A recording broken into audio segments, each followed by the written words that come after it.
നമസ്കാരം. ഈ വീഡിയോയിൽ നമ്മൾ ഡിസ്കസ് ചെയ്യുന്നത് റിഡംഷൻ ഓഫ് ഡിബഞ്ചർ എന്നുള്ള ചാപ്റ്ററിലെ പോർഷൻസ് ആണ്. ഓക്കെ, അപ്പം ഒരു ഇൻട്രൊഡക്ഷൻ എന്ന നിലയ്ക്കാണ് നമ്മൾ ഈ കാര്യങ്ങൾ ഡിസ്കസ് ചെയ്യുന്നത്. അപ്പം എന്താണ് റിഡംഷൻ എന്നുള്ളത്, നമുക്ക് ആദ്യം ഡിബഞ്ചർ എന്താണെന്നുള്ളത് ജസ്റ്റ് ഒന്ന് പറയാം ഞാൻ. അപ്പോൾ ഡിബഞ്ചർ എന്ന് പറഞ്ഞിട്ടുണ്ടെങ്കിൽ എന്താണ്? ഒരു കമ്പനി ആ കമ്പനിക്ക് ആവശ്യമായിട്ടുള്ള പ്രവർത്തിക്കാൻ ആവശ്യമായിട്ടുള്ള ഫണ്ട് കണ്ടെത്തുന്നത് എന്താണ്, അല്ലെങ്കിൽ ക്യാപിറ്റൽ കണ്ടെത്തുന്നത് ഷെയർ ഇഷ്യൂ ചെയ്തിട്ടായിരിക്കാം, അല്ലെ? അതിനാവശ്യമായ ഫണ്ട് കണ്ടെത്തുന്നത് ഷെയർ ഇഷ്യൂ ചെയ്തിട്ടായിരിക്കാം. പിന്നെ അല്ലെങ്കിൽ എന്താണ്, ചിലപ്പോൾ ഔട്ട്സൈഡേഴ്സിന്റെ കയ്യിൽ നിന്നും പണം കടമെടുക്കാം, അല്ലെ? ബോറോ ചെയ്യാം. അങ്ങനെ ഔട്ട്സൈഡേഴ്സിന്റെ കയ്യിൽ നിന്നും പണം ബോറോ ചെയ്യാൻ കമ്പനി എടുക്കുന്ന മാർഗങ്ങളിൽ ഒന്നാണ് ഇത് ഡിബഞ്ചർ ഇഷ്യൂ ചെയ്യുക എന്ന് പറയുന്നത്. അറിയാലോ, ഡിബഞ്ചർ, ബോണ്ട്, ലോണ്, ഇങ്ങനെ തുടങ്ങിയ മാർഗങ്ങളിലൂടെയാണ് കമ്പനി എന്ത് ചെയ്യുന്നത്, ഔട്ട്സൈഡേഴ്സിന്റെ കയ്യിൽ നിന്നും പണം കളക്ട് ചെയ്യുന്നത്. ഇപ്പൊ ഡിബഞ്ചർ ഇഷ്യൂ ചെയ്ത് കഴിഞ്ഞാൽ ആ കമ്പനി എന്താ അവിടെ നടക്കുന്നത്? ആ കമ്പനി ഒരു ഔട്ട്സൈഡേഴ്സിന്റെ കയ്യിൽ നിന്നും പണം മേടിക്കുന്നു ഒരു നിശ്ചിത കാലത്തേക്ക്. ആ ഒരു ടൈം പീരീഡ് കഴിഞ്ഞിട്ടുണ്ടെങ്കിൽ എന്ത് ചെയ്യണം? ആ പണം അവർക്ക് തിരിച്ചു കൊടുക്കണം. ഓക്കെ, അപ്പോൾ ആ തിരിച്ചു കൊടുക്കുന്നതിനെ വിളിക്കുന്ന പേരാണ് എന്ത്? റിഡംഷൻ ഓഫ് ഡിബഞ്ചർ എന്ന് പറയുന്നത്. നമ്മൾ നേരത്തെ കഴിഞ്ഞ സെമസ്റ്ററുകളിലെല്ലാം പഠിച്ചിട്ടുണ്ടായിരുന്നു എന്ത്? Issue of debenture. ഡിബഞ്ചർ എന്താണ് ഇഷ്യൂ ചെയ്ത് കമ്പനി പണം കളക്ട് ചെയ്യുന്ന പ്രൊസീജിയേഴ്സും അതിന്റെ അക്കൗണ്ടിങ് ട്രീറ്റ്മെന്റ് ഒക്കെ പഠിച്ചിട്ടുണ്ടായിരുന്നു. അപ്പോൾ ഈ സെമസ്റ്ററിൽ പഠിക്കുന്നത് കമ്പനി എങ്ങനെയാണ് ഡിബഞ്ചറിന്റെ എമൗണ്ട് റീപേ ചെയ്യുന്നത്, ആ റീപേ ചെയ്യുന്ന സമയത്ത് നടത്തേണ്ട അക്കൗണ്ടിങ് പ്രൊസീജിയേഴ്സ് എന്തൊക്കെയാണ് തുടങ്ങിയ കാര്യങ്ങളാണ് നമ്മൾ ഈ ഒരു ചാപ്റ്ററിൽ ഡിസ്കസ് ചെയ്യുന്നത്. ഓക്കെ, അപ്പോൾ നമുക്ക് നോക്കാം എന്താണ് റിഡംഷൻ ഓഫ് ഡിബഞ്ചർ, അതിന്റെ മീനിങ് എന്താണ്. The term redemption comes from the Latin word redimere means back and emere means buy. അതായത് ബൈ ബാക്ക്, തിരിച്ചു വാങ്ങുക എന്ന അർത്ഥം വരുന്ന ലാറ്റിൻ വേർഡ് ആയിട്ടുള്ള റെഡിമിയർ എന്ന വാക്കിൽ നിന്നാണ് എന്ത് റിഡംഷൻ എന്നുള്ള ആ ഒരു വേർഡ് എമർജ് ചെയ്തിട്ടുള്ളത്. ഓക്കെ, അക്കൗണ്ടിങ്ങിൽ എന്താണ്? In accounting redemption refers to the repayment of principal amount of ഡെപ്റ്റ് or security at or before maturity. അക്കൗണ്ടിങ്ങിൽ റിഡംഷൻ എന്നതുകൊണ്ട് ഉദ്ദേശിക്കുന്നത് എന്താണ്? നമ്മുടെ പ്രിൻസിപ്പൽ എമൗണ്ട് ഓഫ് ഡെപ്റ്റ്, അതായത് നമ്മുടെ കടത്തിന്റെ എന്താണ് പ്രിൻസിപ്പൽ എമൗണ്ട്, അത് എന്ത് ചെയ്യുന്നു? റീപേ ചെയ്യുക. ഓക്കെ, ഒന്നുകിൽ മെച്യൂരിറ്റിക്കോ അല്ലെങ്കിൽ അതിന് മുമ്പോ എന്ത് ചെയ്യുക, ഈ ആ പ്രിൻസിപ്പൽ എമൗണ്ട് എന്താണ് റീപേ ചെയ്യുന്നതിനെ വിളിക്കുന്ന പേരാണ് എന്ത്? റിഡംഷൻ എന്ന് പറയുന്നത്. അക്കൗണ്ടിങ്ങിൽ റിഡംഷൻ എന്ന് പറയുന്നത് അതാണ് അതിന്റെ അർത്ഥം. Okay, then redemption of debenture എന്ന് പറഞ്ഞാൽ എന്താണ്? റിഡംഷൻ ഓഫ് ഡിബഞ്ചർ എന്ന് പറയുമ്പോൾ സ്വാഭാവികമായിട്ട് എന്തായിരിക്കും? ഡിബഞ്ചർ എമൗണ്ട്, ഡിബഞ്ചർ ഇൻവെസ്റ്റ് ചെയ്തിട്ടുള്ള എമൗണ്ട് ഡിബഞ്ചർ ഹോൾഡർക്ക് കമ്പനി തിരിച്ചു നൽകുന്നതായിരിക്കും അപ്പോൾ റിഡംഷൻ ഓഫ് ഡിബഞ്ചർ എന്ന് പറയുന്നത്. നോക്കൂ, redemption of debenture simply means repayment of debentures, അല്ലെ? അപ്പൊ അതായത് ഡിബഞ്ചർ ഇൻവെസ്റ്റ് ചെയ്ത ആ എമൗണ്ട് പണം എന്ത് ചെയ്യാണ്? തിരിച്ചു നൽകുന്നതിനെ വിളിക്കുന്ന പേരാണ് റിഡംഷൻ ഓഫ് ഡിബഞ്ചേഴ്സ് എന്ന് പറയുന്നത്. It is the discharging of liability on account of debentures. അപ്പോൾ അത് ചുരുക്കി പറഞ്ഞാൽ എന്താണ്? ഡിബഞ്ചറിന്റെ മുകളിലുള്ള ഒരു ബിസിനസിന്റെ ബാധ്യത, ലയബിലിറ്റി, അത് എന്താണ്? അത് ഇല്ലാതാക്കുക, ഡിസ്ചാർജ് ചെയ്യുന്നതിനെ വിളിക്കുന്ന പേരാണ്, അത് ഇല്ലാതാക്കുന്നതിനെ വിളിക്കുന്ന പേരാണ് എന്ത്? റിഡംഷൻ ഓഫ് ഡിബഞ്ചർ എന്ന് പറയുന്നത്. Okay, they may be redeemed at par or at premium. അപ്പൊ റിഡംഷൻ നടത്തുന്ന സമയത്ത് അറ്റ് പാറിലാകാം, അറ്റ് പ്രീമിയത്തിലാകാം. നമുക്കറിയാം എന്താണ്, നമ്മൾ നേരത്തെ കഴിഞ്ഞ സെമസ്റ്റർ പഠിച്ചതാണ് ഈ എന്താണ് ഇഷ്യൂ, അല്ലെ? ഇഷ്യൂ ചെയ്യുന്ന സമയത്ത് കമ്പനി ഡിബഞ്ചർ ഇഷ്യൂ ചെയ്യുന്ന സമയത്ത് എങ്ങനെയൊക്കെ ഇഷ്യൂ ചെയ്യാം? കമ്പനിക്ക് വേണമെങ്കിൽ അറ്റ് പാറിൽ ഇഷ്യൂ ചെയ്യാം, issue at par, issue at premium, issue at discount എന്നിങ്ങനെ നമ്മൾ പഠിച്ചിട്ടുണ്ടായിരുന്നു, അല്ലെ? എന്താണ് അതിനർത്ഥം? ഇഷ്യൂ അറ്റ് പാർ എന്ന് പറഞ്ഞിട്ടുണ്ടെങ്കിൽ ആ ഡിബഞ്ചർ സർട്ടിഫിക്കറ്റിൽ ഫേസ് വാല്യൂ ആയിട്ട് കൊടുത്തിട്ടുള്ള എമൗണ്ടിൽ തന്നെ നമ്മൾ എന്ത് ചെയ്യുന്നു? ഡിബഞ്ചർ ഇഷ്യൂ നടക്കുകയാണെങ്കിൽ അതിന് ഇഷ്യൂ അറ്റ് പാർ എന്ന് പറയും. അതായത് ഇപ്പോൾ ആ ഒരു ഡിബഞ്ചർ സർട്ടിഫിക്കറ്റിന്റെ ഫേസ് വാല്യൂ ആയിട്ട് വരുന്നത് 100 രൂപയാണ്. ആ 100 രൂപയ്ക്ക് തന്നെ നമുക്ക് എന്ത് ചെയ്യുന്നു? ഡിബഞ്ചർ ഇഷ്യൂ നടത്തുകയാണെങ്കിൽ അത് ഇഷ്യൂ അറ്റ് പാർ. ഓക്കെ, ആ ഫേസ് വാല്യൂ 100 രൂപയാണ്, പക്ഷേ നമ്മൾ ഇഷ്യൂ നടത്തുന്നത് എത്രയാണ്? ഒരു 150 രൂപയ്ക്കാണ് എങ്കിൽ, അതായത് 100 രൂപ വിലയുള്ള ഡിബഞ്ചർ നമുക്ക് വാങ്ങാൻ പറ്റുന്ന 150 രൂപയ്ക്കാണെങ്കിൽ നമ്മൾ 50 രൂപ എക്സ്ട്രാ നൽകിയിട്ടുണ്ടല്ലോ. അതായത് എന്തെങ്കിലും ഏറെ നൽകുന്നുണ്ടെങ്കിൽ, ഫേസ് വാല്യൂവിനേക്കാൾ കൂടുതൽ എന്തെങ്കിലും ഏറെ നൽകുന്നുണ്ടെങ്കിൽ അത് issue at premium. Okay, issue at discount എന്ന് പറഞ്ഞാൽ എന്താണ്? ഇഷ്യൂ അറ്റ് ഡിസ്കൗണ്ട് എന്ന് പറഞ്ഞാൽ സ്വാഭാവികമായിട്ട് അപ്പം എന്തായിരിക്കും?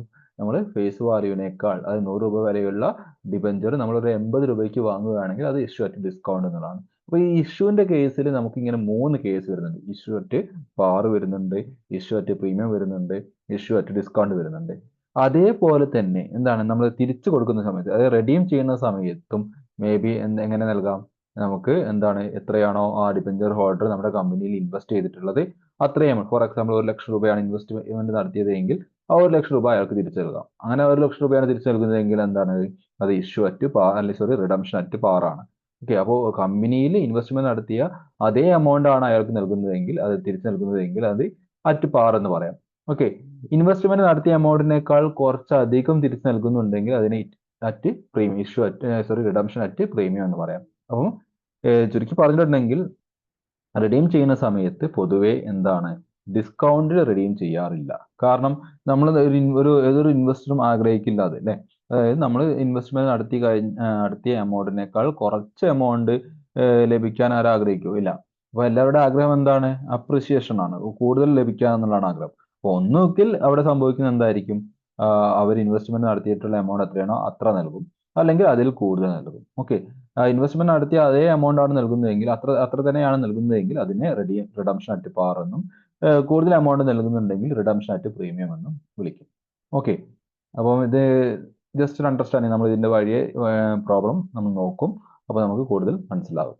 ഓക്കെ, ഇനി അടുത്ത ഒരു ടോപ്പിക് നമ്മുടെ ഭാഗത്ത് ഡിസ്കസ് ചെയ്യുന്നത് എന്താണെന്ന് വെച്ചാൽ treatment of discount or loss on issue of debenture. Okay, discount അല്ലെങ്കിൽ ഡിബഞ്ചറിന്റെ ഇഷ്യൂമായി ബന്ധപ്പെട്ട ലോസിന്റെ ഡിബഞ്ചറുമായി ബന്ധപ്പെട്ട് ഒരു കമ്പനിക്ക് ഉണ്ടാകുന്ന ലോസ് അല്ലെങ്കിൽ ഡിസ്കൗണ്ട്, ഇതിന്റെ ട്രീറ്റ്മെന്റ് എന്താണെന്നാണ് നമ്മൾ നോക്കുന്നത്. അപ്പൊ ഞാൻ ഒരു കമ്പനിയെ സംബന്ധിച്ചിടത്തോളം എന്താണ് ഡിബഞ്ചർ ഇഷ്യൂ ചെയ്യുന്ന സമയത്ത് രണ്ട് രീതിയിലാണ് ലോസ് ഉണ്ടാവുക. ഒന്നുകിൽ എന്താണ് ഡിബഞ്ചർ ഇഷ്യൂ ചെയ്യുമ്പോൾ ഇഷ്യൂ നടത്തുന്നത് ഡിസ്കൗണ്ടിലായിരിക്കും. അപ്പൊ ഡിബഞ്ചറിന്റെ പേരിൽ ആ കമ്പനിക്ക് രണ്ട് രീതിയിൽ ലോസ് ഉണ്ടാവാം. ഒന്നുകിൽ എന്താണ് ഡിബഞ്ചർ ഇഷ്യൂ ചെയ്യുന്ന സമയത്ത് ഡിസ്കൗണ്ടിലായിരിക്കും. അതായത് എന്താണ് 100 രൂപ കിട്ടേണ്ടിയിരുന്ന സ്ഥാനത്ത് അയാൾക്ക് ചിലപ്പോൾ 80 രൂപയായിരിക്കും കിട്ടുന്നത്. അപ്പോൾ എന്താണ് ഒരു 20 രൂപ അവിടെ അയാൾക്ക് കിട്ടേണ്ടിയിരുന്ന ഒരു 20 രൂപ ആ ഒരു കമ്പനിക്ക് നഷ്ടമുണ്ടായിട്ടുണ്ട്. ക്ലിയർ? അതാണ് എന്ത് ഇഷ്യൂ അറ്റ് ഡിസ്കൗണ്ട് എന്ന് പറയുന്നത്. അതും കമ്പനിയെ സംബന്ധിച്ചിടത്തോളം ഒരു ലോസ് ആണ്. ഇനി മറ്റൊരു രീതി ഡിബഞ്ചറിന്റെ പേരിൽ ഉണ്ടാകുന്ന മറ്റൊരു ലോസ് എന്ന് പറഞ്ഞാൽ എന്താണ് ഡിബഞ്ചർ റീപേയ്മെന്റ് നടത്തുന്ന സമയത്ത് ഡിബഞ്ചറിൽ ഇൻവെസ്റ്റ്മെന്റ് നടത്തിയ എമൗണ്ട് റീപേയ്മെന്റ് നടത്തുന്ന സമയത്ത് പ്രീമിയത്തിൽ, അതായത് എത്രയാണോ ഇൻവെസ്റ്റ്മെന്റ് നടത്തിയത് അതിനേക്കാൾ കൂടുതൽ എമൗണ്ട് ചിലപ്പോൾ എന്താണ് തിരിച്ചു കൊടുക്കുന്ന സമയത്ത് നൽകേണ്ടി വരും. പ്രീമിയത്തിലായിരിക്കും ചിലപ്പോൾ റിഡംഷൻ നടക്കുക. ആ കൂടുതൽ എമൗണ്ട് നൽകുന്നതും കമ്പനിയെ സംബന്ധിച്ചിടത്തോളം ഒരു ലോസ് ആണ്, ഒരു നഷ്ടമാണ് അല്ലെ. അപ്പോൾ റിഡംഷൻ ഓഫ് ഡിബഞ്ചറിന്റെ ഭാഗമായിട്ട് പ്രീമിയത്തിൽ നൽകുമ്പോൾ എന്തുണ്ടാകാം? കമ്പനി ഡിബഞ്ചറിൽ ഒരു ലോസ് ഉണ്ടാകാം. ഓക്കെ, അതുപോലെ തന്നെ ഇഷ്യൂ ഓഫ് ഡിബഞ്ചറിന്റെ ഭാഗമായിട്ട് ഡിസ്കൗണ്ടിൽ ഇഷ്യൂ നടക്കുന്നതിന്റെ ഭാഗമായിട്ട് എന്തുണ്ടാകാം? ലോസ് ഉണ്ടാകാം. അങ്ങനെ ഡിസ്കൗണ്ടിൽ ഇഷ്യൂ നടക്കുമ്പോഴും പ്രീമിയത്തിൽ റിഡംഷൻ നടക്കുമ്പോഴും ആയിരിക്കും എന്തുണ്ടാവുക? ഡിബഞ്ചറിൽ ചുരുക്കി പറഞ്ഞാൽ എന്തുണ്ടാവുക? ഒരു ലോസ് ഉണ്ടാവുക. ഓക്കെ, നോക്കൂ, discount or loss on the issue of debenture and premium on redemption are capital loss and should be written off against capital profit, capital reserve, security premium reserve. അതായത് ഈ നമ്മൾ പറഞ്ഞല്ലോ ഡിസ്കൗണ്ടിന്റെ അല്ലെങ്കിൽ ഡിബഞ്ചർ ഇഷ്യൂ ചെയ്യുന്നതിന്റെ ഭാഗമായിട്ടുണ്ടാകുന്ന loss അല്ലെങ്കിൽ redemption പ്രീമിയത്തിന്റെ ഭാഗമായിട്ടുണ്ടാകുന്ന ആ ഒരു loss എന്ന് പറയുന്നത് എന്താണ്? ഒരു കമ്പനിയെ സംബന്ധിച്ചിടത്തോളം ക്യാപിറ്റൽ ലോസ് ആണ്.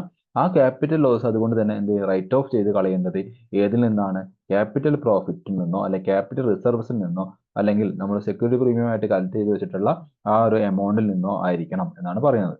Okay, if discount or loss on issue of debenture treated as deferred revenue expenditure, അതായത് നമ്മൾ എന്താണ് ഇതിനെ ഒരു ഡിഫേർഡ് റവന്യൂ എക്സ്പെൻഡിച്ചർ ആയിട്ടാണ് ട്രീറ്റ് ചെയ്യുന്നതെങ്കിൽ, അതായത് നമ്മുടെ ഈ ലോസിനെ നമ്മൾ ട്രീറ്റ് ചെയ്യുന്നത് എന്താണ്? Deferred revenue expenditure. Deferred revenue expenditure എന്ന് പറഞ്ഞാൽ എന്താണ്? ഒരു പെർട്ടിക്കുലർ പീരീഡിലേക്ക് വേണ്ടിയിട്ട് വരുന്ന എക്സ്പെൻസിനെ നമ്മൾ സാധാരണ എക്സ്പെൻസ് എന്ന് പറയും. ഡിഫേർഡ് റവന്യൂ എക്സ്പെൻഡിച്ചർ എന്ന് പറഞ്ഞാൽ ആ ഒരു എക്സ്പെൻഡിച്ചറിന്റെ നമ്മൾ ആ ചെലവ്, ഇപ്പോൾ ഫോർ എക്സാമ്പിൾ ഡിബഞ്ചർ നമ്മൾ ഡിബഞ്ചർ അല്ലെ, ഡിബഞ്ചർ ആണല്ലോ നമ്മുടെ കാരണം. അപ്പൊ ആ ഡിബഞ്ചർ നമ്മൾ വാങ്ങിയത് അതിന്റെ ബെനിഫിറ്റ് നമുക്ക് കിട്ടുന്നത് ഒരു ലോങ് പീരീഡിലേക്ക് നമുക്ക് കിട്ടും. ഒരു 10 വർഷത്തേക്ക് 5 വർഷത്തേക്കോ ആ ഡിബഞ്ചർ ഇൻവെസ്റ്റ്മെന്റിന്റെ ബെനിഫിറ്റ് നമുക്ക് കിട്ടുന്നുണ്ട്.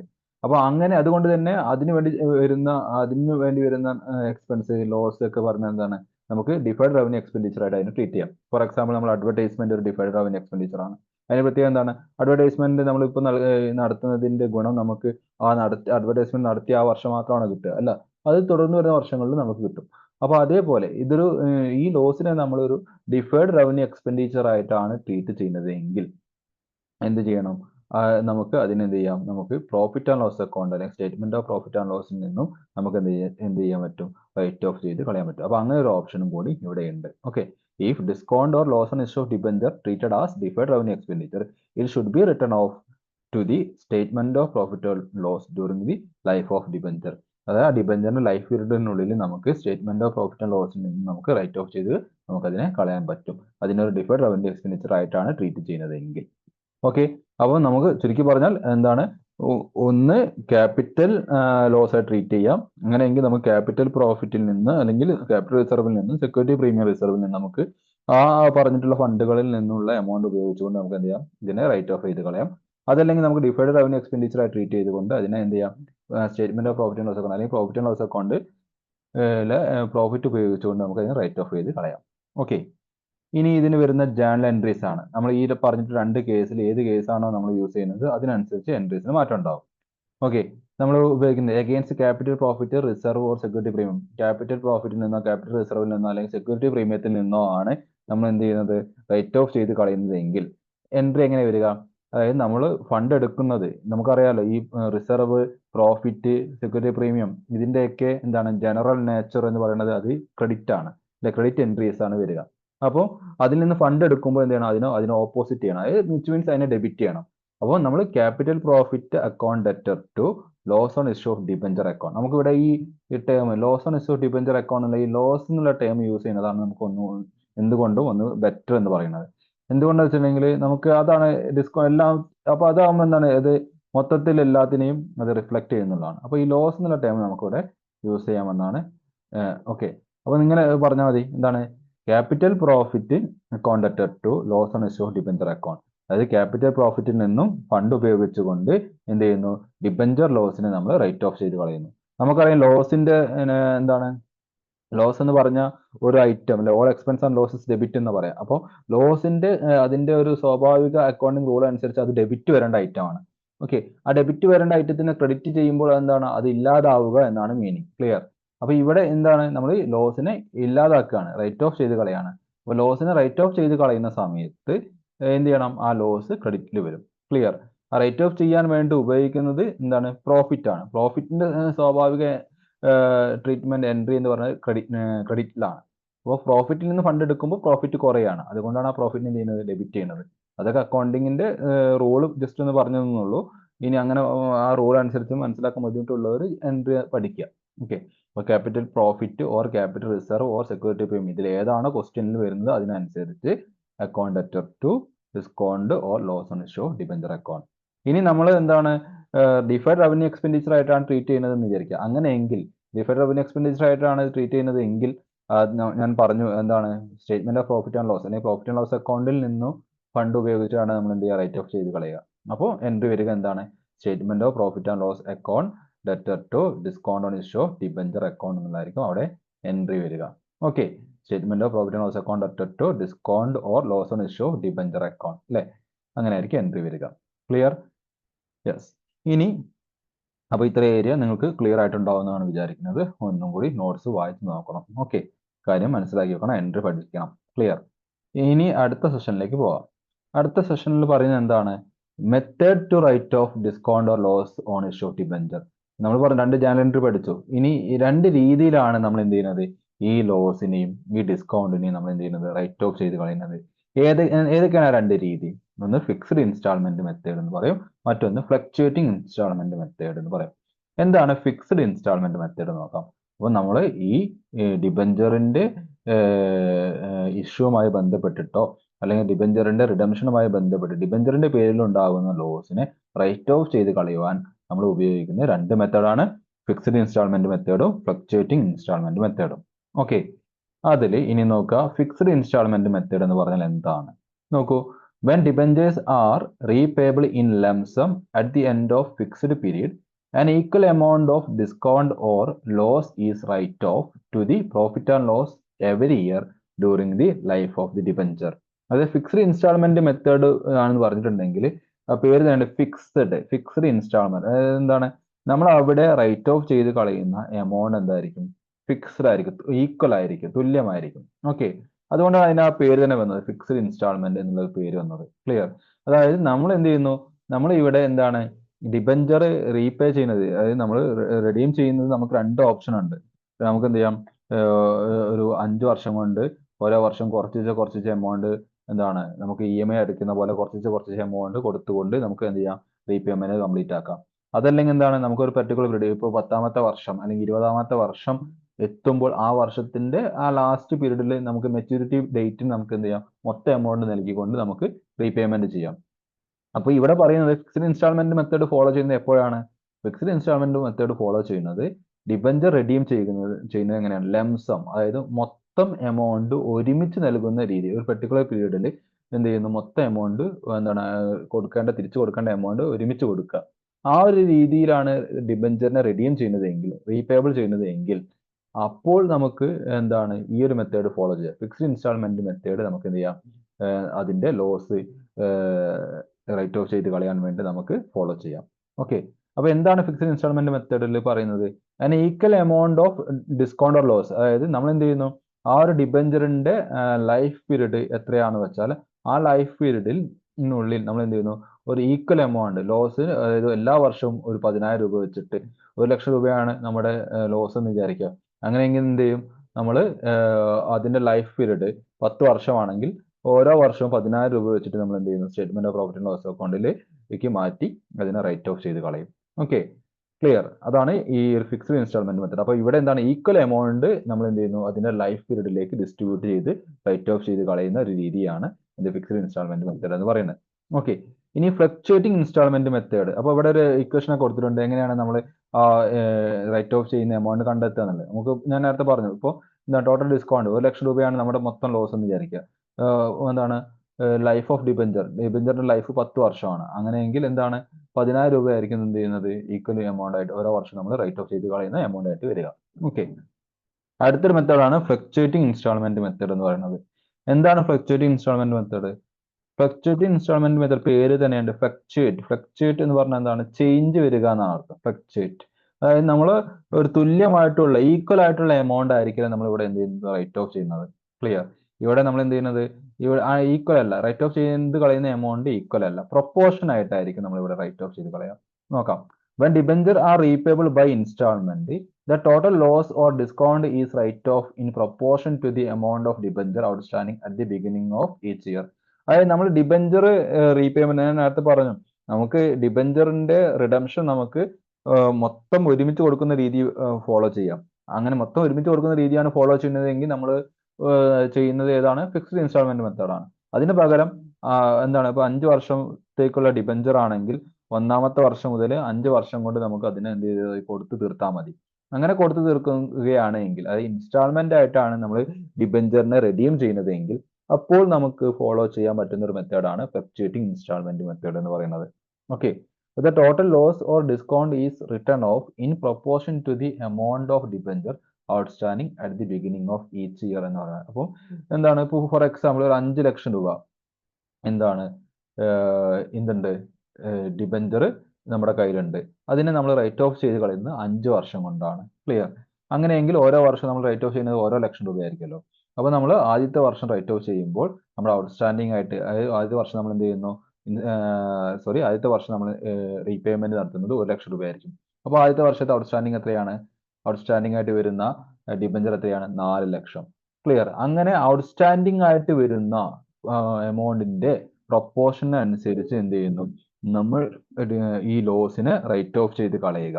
ഓക്കെ, അപ്പോൾ അതായത് അപ്പോൾ എന്താണ്, 4 ലക്ഷത്തിൽ അടുത്ത വർഷം 3 ലക്ഷം ആയിരിക്കും, അതിനടുത്ത വർഷം 2 ലക്ഷം ആയിരിക്കും, അതിനടുത്ത വർഷം 1 ലക്ഷം ആയിരിക്കും, ലാസ്റ്റ് ഇയർ 0 ആയിരിക്കും. അപ്പോൾ ഓരോ വർഷവും നമ്മൾക്ക് എന്താണ് കൊടുക്കേണ്ട ബാധ്യത കുറഞ്ഞു വരികയാണല്ലോ. ആ കുറഞ്ഞു വരുന്നതനുസരിച്ച് നമ്മുടെ എന്താണ് ഓരോ വർഷവും റൈറ്റ് ഓഫ് ചെയ്യുന്ന പോർഷനും അങ്ങനെ അതിനനുസരിച്ച് കുറഞ്ഞുകൊണ്ടേയിരിക്കും. ഓക്കെ, അപ്പോൾ ആ ഒരു രീതിയാണ് എന്ത്, ആ രീതിയിൽ നമ്മൾ എന്ത് ചെയ്യുന്നു, നമ്മുടെ ഡിസ്കൗണ്ടിനെ അല്ലെങ്കിൽ ലോസിനെ റൈറ്റ് ഓഫ് ചെയ്ത് കളയുക. അതാണ് ഫ്ലക്ച്വേറ്റിംഗ് മെത്തേഡിൽ ചെയ്യുന്നത്. ഓക്കെ, അപ്പോൾ ഫ്ലക്ച്വേറ്റിംഗ് മെത്തേഡിനെ നമുക്ക് പ്രൊപ്പോർഷനേറ്റ് ബെനിഫിറ്റ് മെത്തേഡ് എന്നും അല്ലെങ്കിൽ വേരിയബിൾ ഇൻസ്റ്റാൾമെന്റ് മെത്തേഡ് എന്നും വിളിക്കാം. അത് മറ്റൊരു പേരാണ് പ്രൊപ്പോർഷനേറ്റ് ബെനിഫിറ്റ് മെത്തേഡ് അല്ലെങ്കിൽ വേരിയബിൾ ഇൻസ്റ്റാൾമെന്റ് മെത്തേഡ് എന്ന് പറയുന്നത്. ഓക്കെ, അപ്പോൾ ഇത് പ്രോബ്ലം ചെയ്യുമ്പോൾ നിങ്ങൾക്ക് ഒന്നുകൂടി വളരെ ക്ലിയർ ആയിട്ട് മനസ്സിലാവും. ഇത്ര മനസ്സിലാക്കിയാൽ മതി. ഇത് എല്ലാ വർഷവും ഒരേ എമൗണ്ട് അല്ല ഇവിടെ റൈറ്റ് ഓഫ് ചെയ്ത് കളയുന്നത്, ഓരോ വർഷവും എമൗണ്ടിൽ ചേഞ്ച് ഉണ്ടാവും. ആ ചേഞ്ച് എന്തിന്റെ അടിസ്ഥാനത്തിലാണ്, നമ്മുടെ ഔട്ട്സ്റ്റാൻഡിങ്, അതായത് നമ്മളുടെ ഇനി എത്ര ഡിബഞ്ചറിൽ കൊടുക്കാൻ ബാക്കിയുണ്ട്, അവിടെ ഔട്ട്സ്റ്റാൻഡിങ് ഡിബഞ്ചറിന്റെ അടിസ്ഥാനത്തിലായിരിക്കും നമ്മൾ എന്ത് ചെയ്യുന്നത്, അതിന്റെ ആ ഒരു പ്രൊപ്പോർഷൻ വരുന്നത്. ഓക്കെ. അപ്പോൾ അതിന്റെ എന്താണ് അതിന്റെ പിന്നിലുള്ള ജനറൽ പ്രിൻസിപ്പിൾ? നോക്കുക, under both method the discount or loss on issue of debenture is not fully written off in the year of issue because benefit continue until redemption. അപ്പോൾ ഈ രണ്ട് മെത്തേഡ്, ഇപ്പോൾ ഫ്ലക്ച്വേറ്റീവ് മെത്തേഡ് ആയാലും fixed instalment method ആയാലും നമ്മൾ രണ്ടിന്റെയും ലോസിന് നമ്മളൊരു ഒരു എന്താണ് ആദ്യത്തെ വർഷം തന്നെ നമ്മൾ എഴുതി കളയില്ല, റൈറ്റ് ഓഫ് ചെയ്ത് കളയില്ല. ഓക്കെ. രണ്ടും നമ്മൾ അതിന്റെ ലൈഫ് പീരീഡിനുള്ളിലാണ് രണ്ട് മെത്തേഡ് ആയാലും. ഇപ്പോൾ ഫ്ലക്ച്വേറ്റിംഗ് ആയാലും എന്താണ് ഫിക്സ്ഡ് ഇൻസ്റ്റാൾമെന്റ് മെത്തേഡ് ആയാലും രണ്ട് മെത്തേഡിലും നമ്മൾ ആ ലോസിനെ റൈറ്റ് ഓഫ് ചെയ്ത് കളയുന്നത് അതിന്റെ ലൈഫ് പീരീഡ് എത്ര വർഷം ഉണ്ടോ അത്രയും വർഷം കൊണ്ടാണ്. ക്ലിയർ? അതിൽ എടുക്കുന്ന എമൗണ്ടിലുള്ള വ്യത്യാസമാണ് രണ്ടിലും ഉണ്ടാവുന്നത്. ക്ലിയർ? അപ്പൊ എന്തുകൊണ്ടാണ് അതിന്റെ ലൈഫ് പീരീഡ് വരെ കാത്തു നിൽക്കുന്നത്, അല്ലെങ്കിൽ ആ ഒരു പ്രിൻസിപ്പിൾ ഫോളോ ചെയ്യുന്നത് എന്തുകൊണ്ടാണ്? അതായത് നമുക്ക് എന്താണ് ആ ഡിബഞ്ചർ എന്ന് പറഞ്ഞിട്ടുള്ള നമ്മുടെ കയ്യിലുള്ള ആ ഡിബഞ്ചറിന്റെ ബെനിഫിറ്റ് നമുക്ക് അതിന്റെ ആ ലൈഫ് പീരീഡ് ലഭിക്കുന്നുണ്ട്. അപ്പൊ ആ ഡിബഞ്ചറിന്റെ ഉണ്ടാകുന്ന ലോസും നമ്മൾ ആ ഒരു ലൈഫ് പീരീഡ് കൊണ്ട് എന്ത് ചെയ്താൽ മതി, റൈറ്റ് ഓഫ് ചെയ്ത് കളഞ്ഞാൽ മതി. ഓക്കെ. അതാണ് ഇവിടെ ഫോളോ ചെയ്യുന്ന ഒരു ജനറൽ പ്രിൻസിപ്പിൾ എന്ന് പറയുന്നത്. ഓക്കെ. ഇനി ഒരു ഭാഗം കൂടി പറഞ്ഞിട്ട് നമുക്ക് ഇന്നത്തെ ഭാഗം നിർത്താം. എന്താണ് disclosure of discount or loss on issue of debenture in balance sheet. അപ്പൊ നമ്മൾ പറഞ്ഞു ഇപ്പൊ ഈ ലോസിന്റെ ട്രീറ്റ്മെന്റ് പറഞ്ഞു, എന്താണ് ലോസ് എങ്ങനെ ഉണ്ടാവുന്നത് എന്നൊക്കെ പറഞ്ഞു. ഇനി നമ്മൾ നോക്കുന്നത് ബാലൻസ് ഷീറ്റില്, കമ്പനിയുടെ ബാലൻസ് ഷീറ്റില് ഈ ഡിബഞ്ചറിന്റെ ഭാഗമായിട്ട് ഉണ്ടാകുന്ന ലോസിനെ എങ്ങനെയാണ് കാണിക്കേണ്ടത്. ഓക്കെ. അപ്പൊ കാണിക്കേണ്ടത് എങ്ങനെയാണ്? Shown under asset as unamortised expense. അപ്പം ഇതിനെ കാണിക്കേണ്ടത് ബാലൻസ് ഷീറ്റിൽ അസറ്റിന്റെ അസറ്റ് സൈഡിലാണ്, അസറ്റിന്റെ ഭാഗത്താണ് ഇതിനെ കാണിക്കേണ്ടത്. ഒരു അൺഅമോർട്ടൈസ്ഡ് എക്സ്പെൻസ് ആയിട്ടാണ് ഇതിനെ കാണിക്കുന്നത്. അതായത് നമ്മൾ എന്താണ് എക്സ്പെൻസ് നമുക്കറിയാലോ, അസറ്റ് എന്താണ് അസറ്റ് സൈഡിൽ അസറ്റുകൾ മാത്രമല്ല അല്ലെ, ഫിക്ടീഷ്യസ് അസറ്റ് എന്ന് പറഞ്ഞിട്ടൊരു ഐറ്റം, ഫിക്ടീഷ്യസ് അസറ്റ് എന്ന് പറഞ്ഞിട്ടൊരു ഐറ്റം നമ്മൾ ഉണ്ടാവാറുണ്ട് അല്ലെ. അതായത് ഇപ്പോൾ ലോസ് ഉണ്ടായാലും നമ്മൾ ബാലൻസ് ഷീറ്റ് അസറ്റ് സൈഡിലാണ് കാണിക്കാറുള്ളത്. അപ്പം അൺഅമോർട്ടൈസ്ഡ് എന്ന് പറഞ്ഞിട്ടുണ്ടെങ്കിൽ എന്താണ് റൈറ്റ് ഓഫ് ചെയ്ത് കളയാത്ത ഒരു എക്സ്പെൻസ് ആയിട്ട് നമ്മൾ എന്ത് ചെയ്യണം, ഇതിനെ ബാലൻസ് ഷീറ്റിൽ അസറ്റ് സൈഡിൽ കാണിക്കാനാണ് പറയുന്നത്. ഓക്കെ. അപ്പൊ അസറ്റ് സൈഡിൽ തന്നെ നമുക്ക് കറണ്ട് അസറ്റിൽ അതർ കറണ്ട് അസറ്റ് എന്ന് പറഞ്ഞാൽ അവിടെയും കാണിക്കാം, അതുപോലെ തന്നെ അതർ നോൺ കറണ്ട് അസറ്റ് എന്ന് പറഞ്ഞ രണ്ട് ഭാഗത്ത് ഇതിനെ കാണിക്കാം. അപ്പം അടുത്ത വർഷം, അതായത് amount to be written off in the next 12 months is shown under. അടുത്ത 12 മാസത്തിനുള്ളിൽ റിട്ടേൺ ഓഫ് എഴുതി കളയാൻ പോകുന്ന എമൗണ്ട് ഉണ്ടാവല്ലോ, അതായത് നമ്മൾ ഓരോ വർഷവും എന്താണ് ഒരു സർട്ടൈൻ പോർഷൻ നമ്മൾ എന്ത് ചെയ്യും, ഒന്നുകിൽ ഈക്വലോ അല്ലെങ്കിൽ അൺഈക്വൽ ആയിട്ടുള്ള ഒരു പോർഷൻ നമ്മൾ എന്ത് ചെയ്യും, റൈറ്റ് ഓഫ് ചെയ്ത് കളയും. ഓക്കെ. അപ്പോൾ ഓരോ അടുത്ത വർഷം നമ്മൾ റൈറ്റ് ഓഫ് ചെയ്ത് കളയാൻ പോകുന്ന ആ എമൗണ്ടിനെ നമ്മൾ എന്ത് ചെയ്യണം, അതർ കറണ്ട് അസറ്റിലും, ദെൻ റിമൈനിങ് പോർഷൻ, ബാക്കിയുള്ള പോർഷൻ നമ്മൾ എന്താണ് അതർ നോൺ കറണ്ട് അസറ്റ് എന്ന് പറഞ്ഞിട്ടുള്ള ഹെഡിന്റെ താഴെ ആയിരിക്കണം എഴുതേണ്ടത്. അപ്പോൾ ബാലൻസ് ഷീറ്റിൽ ഇത് എവിടെ കാണിക്കണം എന്ന് പറഞ്ഞത്, ബാലൻസ് ഷീറ്റിൽ അസറ്റ് സൈഡിൽ ഇതിനെ കാണിക്കണം. ദെൻ അടുത്ത വർഷം എന്താണ് റൈറ്റ് ഓഫ് ചെയ്ത് കളയാൻ പോകുന്ന എമൗണ്ടിനെ നമ്മൾ അതർ കറണ്ട് അസറ്റിലും, ബാക്കിയുള്ള പോർഷനെ നമ്മൾ ഇവിടെ കാണിക്കണം അതർ നോൺ കറണ്ട് അസറ്റ് എന്ന് പറഞ്ഞ ഭാഗത്തും കാണിക്കണം. ഓക്കെ. അപ്പോൾ ഇത്രയാണ് നമ്മൾ ഇന്നത്തെ ക്ലാസ്സിൽ ഡിസ്കസ് ചെയ്യുന്നത്. അപ്പോൾ ഇതുമായി ബന്ധപ്പെട്ടിട്ടുള്ള ഒരു പ്രോബ്ലം നമുക്ക് നെക്സ്റ്റ് ഡേ ഒന്ന് വർക്കൗട്ട് ചെയ്യാം. അപ്പം ഇതിന്റെ തിയറിയും ഈ കൺസെപ്റ്റും നന്നായിട്ട് പഠിച്ചിട്ട് വരിക. ഈ വീഡിയോ ഒന്നോ രണ്ടോ തവണ ഒന്ന് കാണുക, റിപ്പീറ്റ് ചെയ്ത് കാണുക, ആശയം മനസ്സിലാക്കുക. അപ്പം എന്നാൽ മാത്രമേ നമുക്ക് ആ പ്രോബ്ലം ക്ലിയർ ആയിട്ട് വർക്കൗട്ട് ചെയ്യാൻ പറ്റുകയുള്ളൂ. അപ്പം എല്ലാവരും കൃത്യമായിട്ട് പഠിച്ചിട്ട് നെക്സ്റ്റ് ക്ലാസ്സിൽ ജോയിൻ ചെയ്യുക. ഓക്കെ.